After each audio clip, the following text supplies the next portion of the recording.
the Latina Leadership Podcast, the podcast made for Latinas by Latinas, with Anjelica Cázares, Carolina Arenas, Diana Ruby, Jacqueline Villa Gomez, and Sonia Ramirez.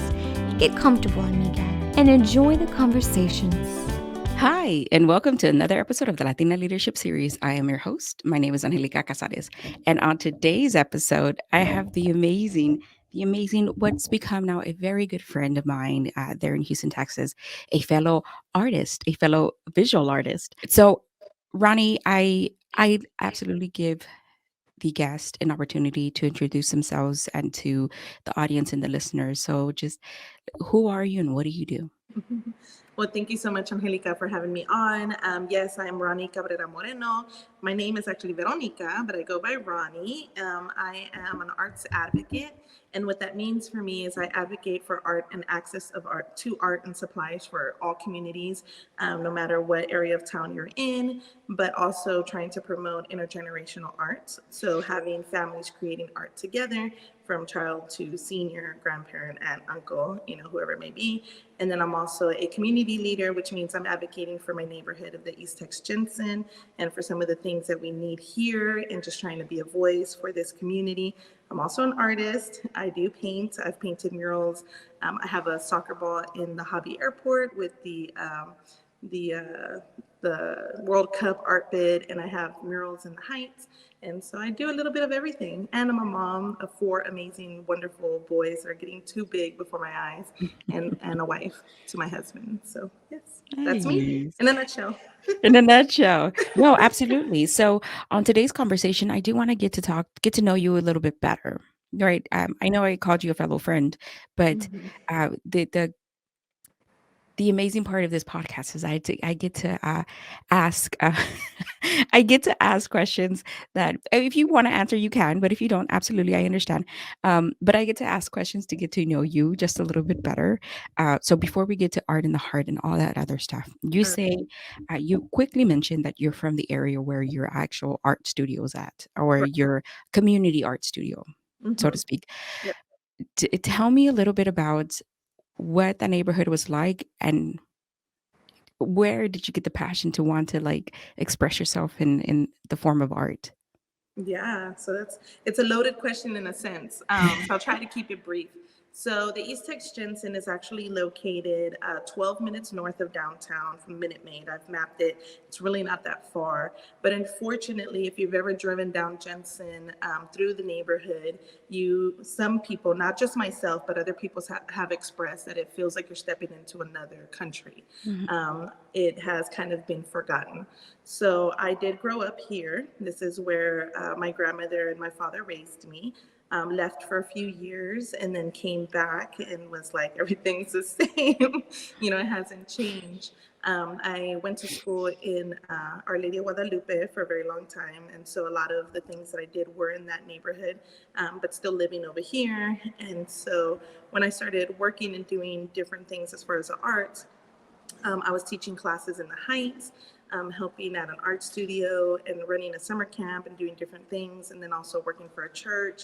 And both organizations were pulling me into a role of leadership. Mhm. And at that time, I had already been working also like trying to do things in my neighborhood, but at the same time feeling like, oh, I could move somewhere else and be somewhere else that's better off. And then came to the realization that that's not what was intended for me. That instead of complaining about the things that I saw that were unjust in my neighborhood or just didn't seem right, that I kind of needed to start making an effort to make changes and fill those voids rather than just kind of complaining about them.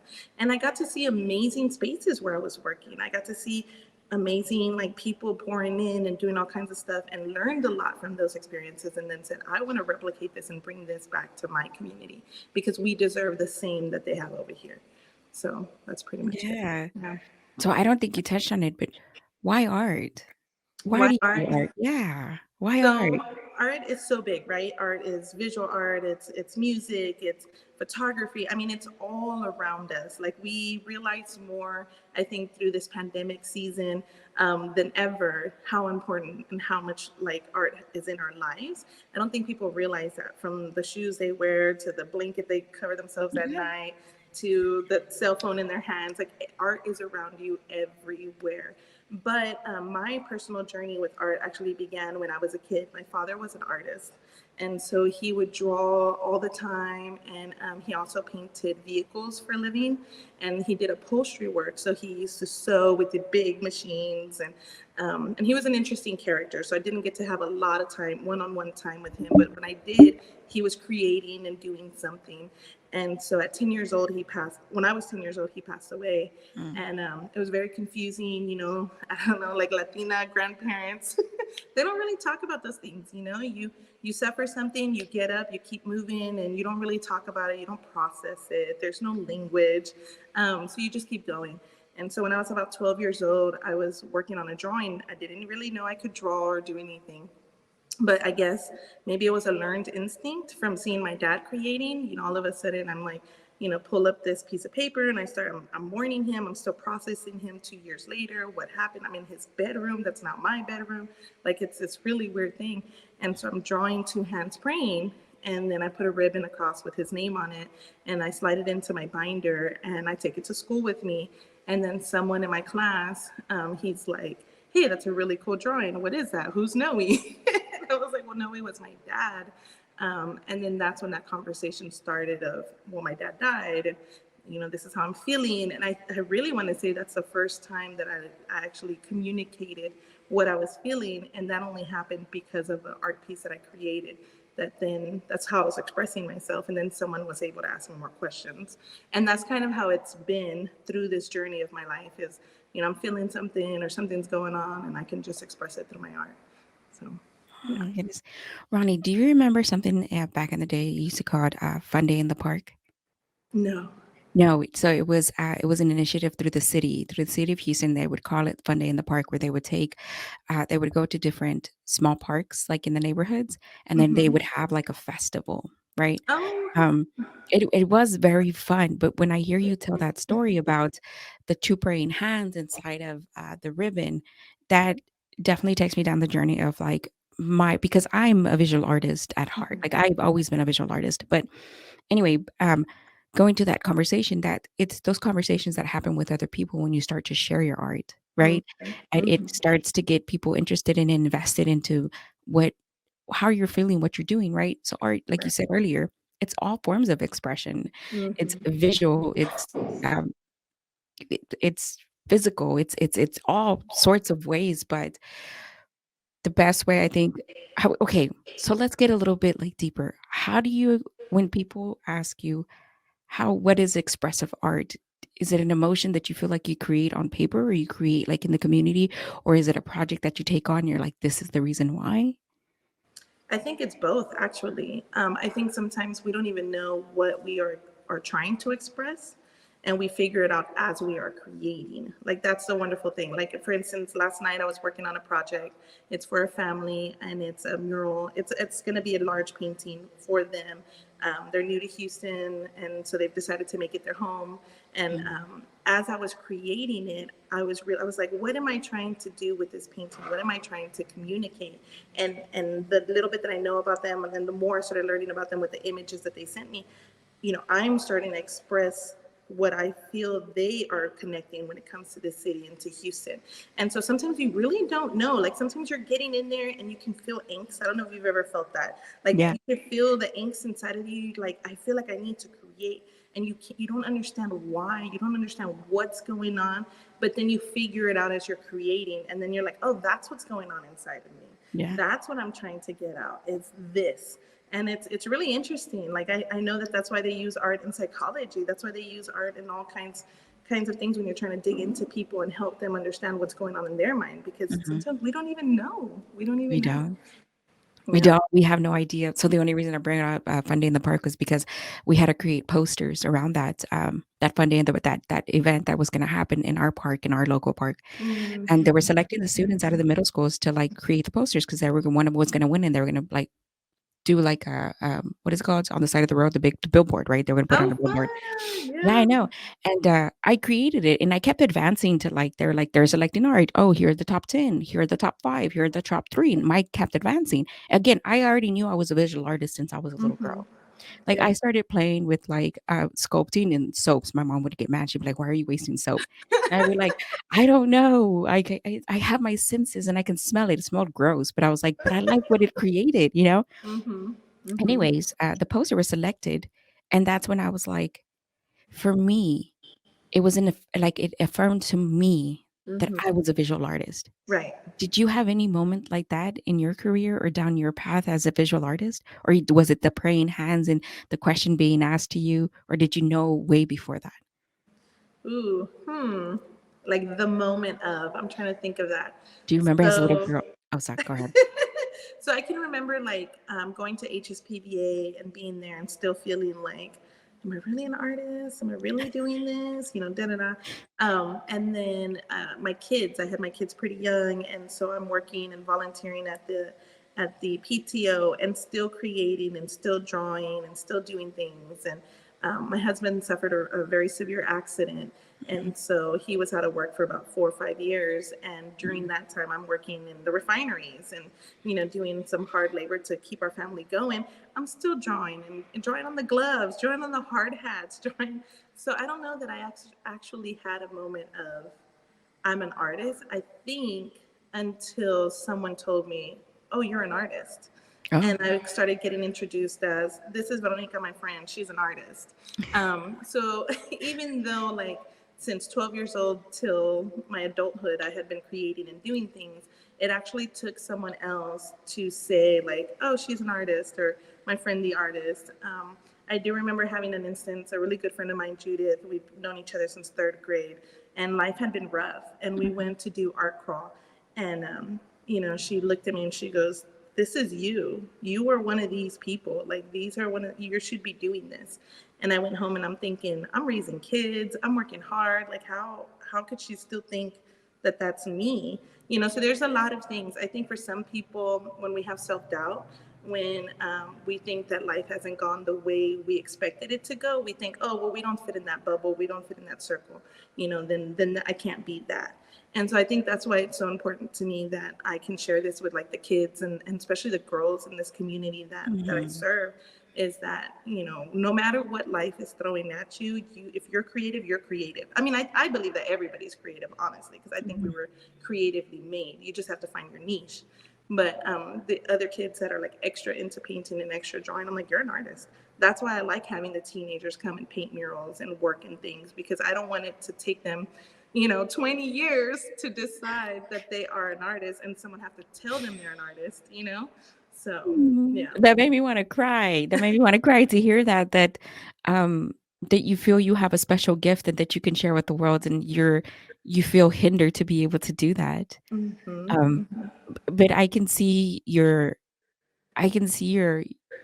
like you're coming like your becomings coming together to be able to create what you do, which is Mm-hmm. my next conversation that I want to talk about, which is right behind you, the art and the heart, right? How did you start off? Let's talk about that beautiful bus you have behind you. So actually, it started off a little bit before the bus. Not many Okay. people know this or realize it. It became more apparent when the bus became a thing. So, like I said, art has always been in my life. I did it with my kids like crazy. I have pictures of them tiny. We're sitting outside and I'm doing water bottle flowers and trying to get anybody in the neighborhood to come over and create with me and do stuff with me. And so it was always something that I was trying to do. And then I started moving into volunteering for like the parks and, you know, different things that they were doing and trying to provide art. So I would bring my little bag with all my supplies and try to do something at the park. I did a few projects with Avenue. Avenue was doing different things in different parks and events, and so then I got hired a few times to come and do arts with the kids. And then I would set up I would set up a tent outside of Tequilas, which is a restaurant right here on Tidwell. The owner it's a female-owned business, and I used to paint her windows for los anuncios. Like whenever she had a sale, I Yeah. would paint her windows, and then I started telling her like, "Hey, I want to do art with kids. Is it okay if I set a tent outside your business and just offer free art activities?" And she was so gracious. She was like, "Yeah, come on out, like bring them, and I'll even give all the kids who participate a free, meal if they come in Oh. and do art. So I'm like this crazy woman on the side of the street out with a tent. My neighbor kids are volunteering. I'm doing these art projects. The parents are looking at me like I'm crazy. Like, what do you want from me? How much is it? Where am I signing? And I'm like, and they would send the kid over and se quedaban los papás like off to the side. They didn't even want to get close because they're like, this woman wants something from us. And I'm just like, I just want to do art with your kids. And so that was a journey before. Mm-hmm. And then I started seeing schoolies, which is buses that people transform into like RVs and they live in them. And I'm a gypsy at heart, honestly. And so I was like, hey, kids, we're going to move into a bus and we're going to travel the world. And they're like, no. And I would see a bus pass and I'm like, look, your new home. And they're like, no, Mom, you're crazy. And so then I started telling my husband, well, I've seen people do all kinds of things in these buses. I want to create an art bus. I want it to be a studio. I can take it to the communities. I can do arts at the apartment complexes. Like, let's do it. And he's looking at me like, no. Because it's a huge undertaking to take on a diesel engine vehicle and learn to drive it and do all the things. But he finally saw the vision during the pandemic, right when pandemic happened. Mm-hmm. We found a bus in our neighborhood, mind you, in the back of someone's yard for sale. And he looked at me and he's like, I think we're ready to do your bus. And we went and we bought the bus. Mm-hmm. So crazy journey, crazy. Roni, I feel like that neighborhood could use a lot more women like you. I mean, you speak to my like you're speaking to my like 8, 9, 10, 11 year 12 years old girl. I would have loved to encounter you over and over in my life as a little girl. I think you speak differently when you come from a place like that and you know what you're giving back, even if it's little bit that you're giving back. And I think Veronica, I have, okay, I need to keep asking because I can talk about my feelings all day. And I don't know if you know, but I'm sure you do. A lot of art is a lot of feelings all over places. It really is. It's Yeah. everywhere. Yeah. Yeah. Even as you're saying it, like I'm thinking about, being like 13 and CVS is across. It used to be Eckerd's back then. Yeah. Girl. We're getting old. We are. We're aging ourselves. But, and my step grandfather, and I would beg him, take me over there because they have boxes in the dumpster so I can make my doll houses. And so he would go over there and help me dig these boxes out. And then I would come home and cut up my grandmother's telas and turn them into little curtains and blankets. But that was that creativity side, inside of me coming out. And I always think about like, sometimes it was misunderstood. Sometimes I got punished for it. I drew on the walls. I got in so much trouble, but there's so many other kids out there. So that's part of this like whole thing is like, it's not just only about the kids and them creating, but it's also advocating for this in their lives to their parents and like making them understand like, this is something that you need to pour into. This is something that's a part of them. And if you don't do it, you're basically squashing a part of their being, and people don't realize that like creativity is a part of your being. So yeah, I don't know. Yeah, the fact that you have a space now where they can, if they don't blossom and bloom in their spaces like at home or school, that they have a space like yours to go to. That I mean, yeah, the parents might be like, okay, let's go let this kid do whatever instead of staying home like Anjelica, pull apart pins to see what else she can create with. Like I just, my mom was like, we don't have a lot of pins, and I was like, why? What do you want me to do? Like I have this urge to just want to make things. I don't know what I'm supposed to do in life. But I gotta take this thing apart and make something out of it. yes, I was like, Mom, I mean, but okay. But there's a space now that it's a safe space for them to go and create and be expressive in the ways that they feel that maybe words can't describe, right? And so the art bus was kind of led into the space you're in today. Right. So let's talk about the space you're in today. Yes. So the space I'm in today, ironically, or I always think it's a God thing. I give credit to God. But however it may be, we started getting the bus. But I knew that in my heart, I love creating space. Like anybody who's ever been to my home, I have a tiny little house, 1,100 square feet. Over here in East Tech Jensen in the hood, I've got 6 people living in it. But somehow I still create little spaces for people to sit. We've hosted all kinds of events. We've done events in my driveway. We've done events in my backyard. Art days. I mean, all kinds of stuff in my own yard. And my kids were always like, okay, Mom, it's nice, but we want our house. Like there's always people here.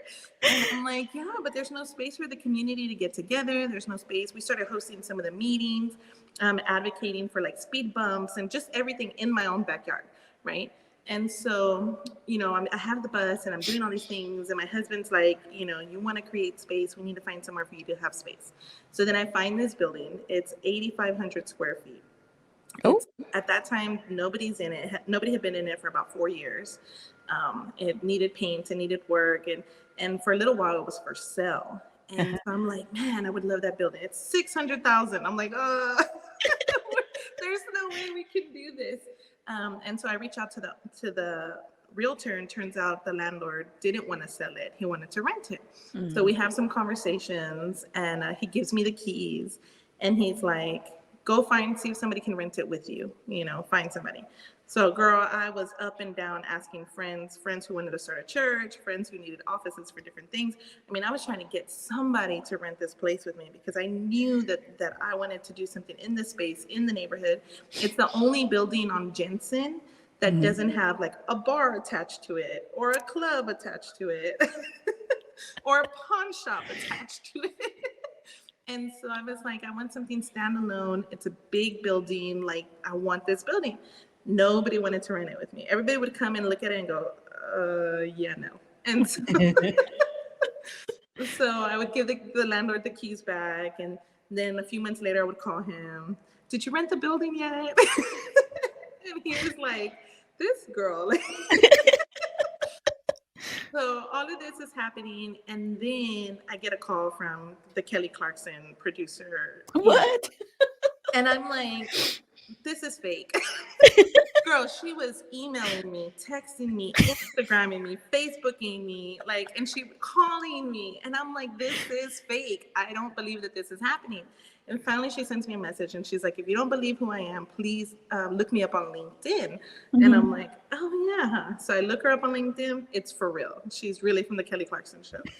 So, I go through massive interviews with their producers, and they're interrogating family and friends. And I mean, it was like a whole thing. At this point, to see if you're a scam. Yes, to see if I am who I am, Yeah. I mean, one of the producers, I thought I was going to therapy. He was asking me all kinds of questions. I was like, what is going on? And then before you know it, they're here filming in Houston at my house, in my yard, then in front of the mural that I painted in the Heights. And then next, they're like, you're going to LA, you and your entire family, because you're going to be on the TV show. And I'm like, what? And so they only tell you this much information at a time. Mm-hmm. They do not give you a lot of information. And so we're in LA, and the whole thing's happening, and then they surprise us with the 100K, because Kelly throws out the question hey, I heard that you want a brick and mortar, and I'm going, yeah. Who told you that? Yeah, and so because I didn't know where they were going with any of this. And then she's like, when do you think you'll get it? And I'm like, oh, in a year or two. And really in my mind, I'm like, never. It's never gonna happen. And then they surprise us with the funds, and I'm like, that really happened? And then we can't say anything. It's filmed in October. They don't air it till December, but for those few months, we can't say anything. But I mean, immediately I'm like, I'm getting that building. We get back to Houston, and I'm like, well, actually, first we were like, no, maybe the building's too much to take on. I was scared at first. My husband was the one that was like, we're gonna do it. And so then we started thinking about, well, maybe we'll build something in the backyard and do it in the backyard, so we don't take on this big behemoth of a project. But girl, he was like, no, your vision is the community. Your vision is to have a lot of people in there. Your vision. He's like, why are you scared to push into your vision? And I'm like, because it's it's a risk. Mm-hmm. It's a risk to take on this much when you have 4 kids, and you're I mean, I'm not living 100% And so to take on something like this, it's a risk. But girl, we decided to do it. Y aquí estamos, you know. And our grand opening was 400 people came. We had a Uh-huh. proclamation from the mayor. They named it Art in the Heart Day. I mean, Mhm. and it's just been received so well. The community loves it. Like, and I'm still going, like, is this real? Is this really happening? So Oh my goodness, that's amazing. So you have the building now. What does the future for Art in the Heart look like? At least for like maybe the next 2, 3, 5 years. I know it's hard and difficult because now you're an entrepreneur. Like you get catapulted when you become a leader, but then when you start right. taking initiatives like doing the building, like looking for grants, looking for like Oh my how to God. how to Yes. sustain this, how to do all the things that you're doing, you get catapulted into like entrepreneurship. So it's difficult to look like for 20 years, right? You want Right. to, right? Right. But you're thinking about the now. What Right. does the Art in the Heart look like for the next 2, 5 years? Yeah, and thank you for actually acknowledging that. People don't realize, you know, you go from being a creative and just really Mhm. wanting to serve and help the community to all of a sudden you're a business owner and you're in charge of a bunch of stuff, and there's like a pressure and there's expectation, and you know, and you want it to succeed, and so it's a lot. So one of the wonderful things about this building in particular is, one, the landlord is amazing. I didn't get to buy it, I am renting.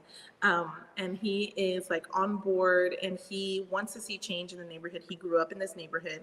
He owns properties throughout Houston, and he is like, I'm willing to take a risk with you, you know, for this because I believe in it. So then the second part of the vision is there's a whole entire upstairs to this building. So all of the space that's in here, there's the same upstairs. And so at some point in this building's life, it became a clinic. And so there's a bunch of little cuartitos like throughout the whole upstairs. And so what we've decided is to turn it into spaces for artists. And so what we're doing is we are right now like painting, redoing plumbing. I mean, this whole thing has become like Yeah. a huge project. We thought we were just going to paint, you know, change a few lights, and we'll be good. But no.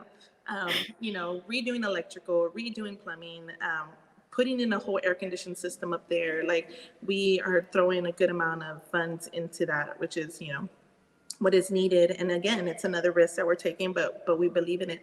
And the reason being is creatives need a space, right? And you probably run into this. It is Yes. hard to create in your own home. Yes.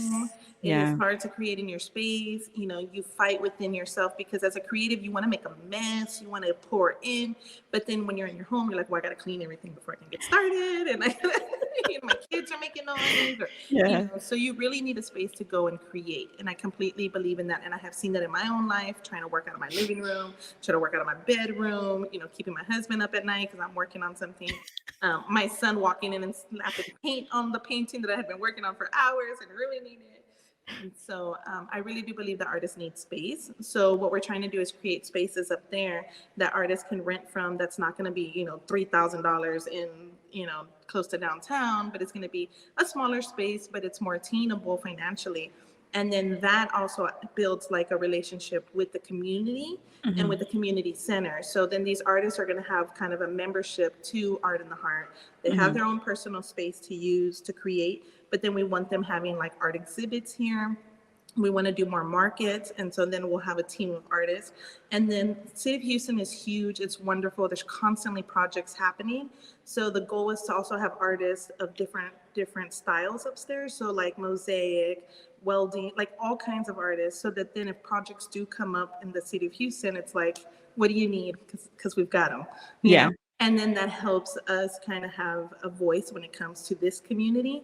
And then the artists have a voice, and then that creates more work and more opportunities for the artists.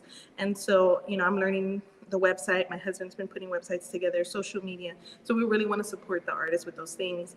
And then a pot of the offices that are up there are going to be for some nonprofits. And then we have a tax professional that's going to Mm. be up there to help the artists Oh. with their finances. You're And giving them a wraparound service. That's amazing.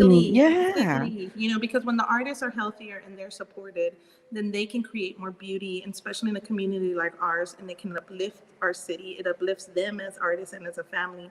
We have an artist up there that before we even started renovating was like, please give me a space. I need somewhere to work. My wife is going to divorce me because I have nowhere to put my stuff. I need to, and I'm like, but dude, there's no lights up there. Like, I can't get, and he's like, please, please, please, please. And so, he's going to be our artist in resident. And Yeah. so, we're going to have a few fellowship spaces, and then just creating more markets and more events and more things for the kids, for the artists. So kind of incubate artists. And then now you have these artists that are professionals that can come back, teach workshops, be the teachers for the summer camp, do the after school programs, Oh my and so goodness. it becomes a full circle thing rather than me trying to fill in and do everything. So, yeah. That sounds, I have all kinds of questions about this now. I mean, the service, the back to the community, that now you're watching them grow into themselves and making sure that they have what they need. And there's a place that they can go to, that if like there's city grants coming up, that they can go there, and there's a workshop, how to work on a grant. Like, Right, there's right, so many possibilities. right. Imagine with the simple place, with the simplicity of creating the space for them. Yes. I think that's you like you okay. I could go on again. I could go on and on about how to help an artist, especially. But like I said earlier, I definitely want to be very mindful of your time. Veronica, Roni, how can we find you? Where can we look for you? All right. So I do have a website that I maintain myself. So please be be kind when you Be visit patient. it. So it's www.htx, like Houston, Texas, art.org. And then our social media, our Facebook and Instagram are HTX Art in the Heart. So of course on Instagram it's all together, and on Facebook it's HTX Art in the Heart. So simple as that. Awesome. I'll make sure on the platforms that I'll be able to tag you and your website and everything that comes in there. Is there something that you would like to add that I did not include in the conversation? Just, everybody who listens, remember that you are creative. Don't let anybody tell you, and don't tell yourself, oh, I can't draw a stick. I mean, you can draw a line. It can be a wiggly line. Just, whenever you're feeling some kind of weird way, reach for some paper, pens, markers. You never know what's going to come out of it. So. Nice. Thank you. Thank you so much again, Roni, for taking the opportunity and taking the time. Thank you for giving me the opportunity and taking the time to talk to me today. So Oh, really thank you quick. for inviting me. Thank you. Absolutely. What did you think of the conversation? If you enjoyed what you heard, let us know in the comments. And please don't forget to like, subscribe, and share with your friends. Thank you for listening to the Latina Leadership Podcast, and we will see you next time.